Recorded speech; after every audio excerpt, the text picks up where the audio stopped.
ನಿರ್ಮಾಣ ಮಾಡ್ತಾ ಇದೆ. ನಾವು ನರೇಂದ್ರ ಮೋದಿ ಅವರಿಗೆ, ಅಮಿತ್ ಶಾ ಅವರಿಗೆ ಅಭಿನಂದನೆ ಸಲ್ಲಿಸ್ತೀರಿ. ನೀವಾದರೂ ಬಂದು ಈ ಒಂದು ಮಹಿಳಾ ಬಿಲ್ಲು ಪಾಸ್ ಮಾಡಿರುವಂಥದ್ದಕ್ಕೆ ಇಡೀ ದೇಶದ ಎಲ್ಲ ಮಹಿಳೆಯರು ಕೂಡ ನಿಮ್ಮ ಪರವಾಗಿ ನಿಂತ್ಕೊಳ್ತಾರೆ.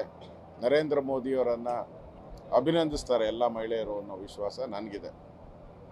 ಕಾಂಗ್ರೆಸ್ ಅವರು ಇದರಲ್ಲಿ ಮೊಸರಲ್ಲಿ ಕಲ್ಲು ಹುಡ್ಕೋತಾರ.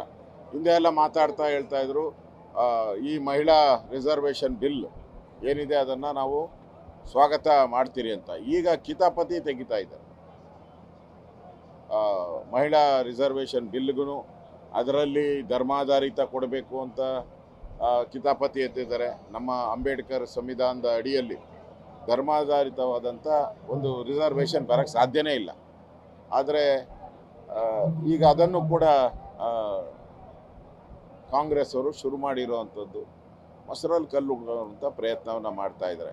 ಇದನ್ನೆಲ್ಲವನ್ನು ಮೀರಿ ಇವತ್ತು ಬಿಲ್ ಪಾಸ್ ಆಗ್ತೈತೆ. ಇಡೀ ದೇಶದ ಜನ, ಇಡೀ ದೇಶದ ಮಹಿಳೆಯರು BJPಯ ತಂದಿರತಕ್ಕಂಥ ಬಿಲ್ಲು ಮತ್ತು ನರೇಂದ್ರ ಮೋದಿಯವರ ಒಂದು ಉದ್ದೇಶ ಸಫಲ ಆಗುತ್ತೆ.